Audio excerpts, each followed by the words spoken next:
And Bob Cusack, editor-in-chief with our partners at The Hill. So, Bob, could the contents of this affidavit hurt or help the former president politically? Oh, I think they very well could hurt the former president, and we're going to learn more. How much more remains to be seen. How many redactions there are in there. But the public does have a right to know. The Department of Justice did say that, and that's what Merrick Garland, the Attorney General, said. And I think that was a good move, because otherwise we wouldn't know anything, and then the Trump allies just continue to hammer the government. Now we know more, but we don't know everything. So I think polls show January 6th and the investigations ongoing on a number of things have hurt the president, and he's clearly thinking about running. So yes, it could very well hurt the president even more. Well, people on mailing lists, distribution lists will certainly attest to this. But since the raid, the former president and his family have sent a number of fundraising emails hoping to capitalize on the situation. Is that a smart strategy, Bob?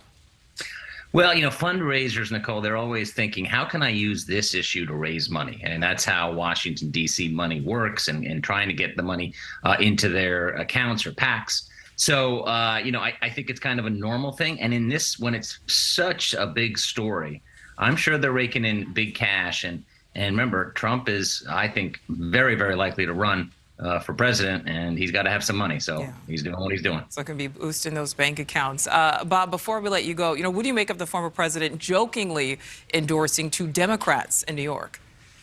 Well, yeah, these two Democrats, including Carolyn Maloney, who's the chair of the Oversight Committee, that certainly was always critical of the former president. So he's a showman, he's an entertainer, and he did this sarcastic endorsement, which, of course, set Twitter afire. And now the opponents of these two people who were so-called endorsed are using that as well. But yeah, these were not endorsements. Just to be clear, these were actually meant to hurt two people who have gone after Trump.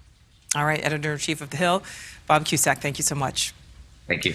Thank you for watching. Go to newsnationnow.com to find NewsNation on your television provider. And don't forget to click the red subscribe button below to get more of NewsNation's fact-driven, unbiased coverage.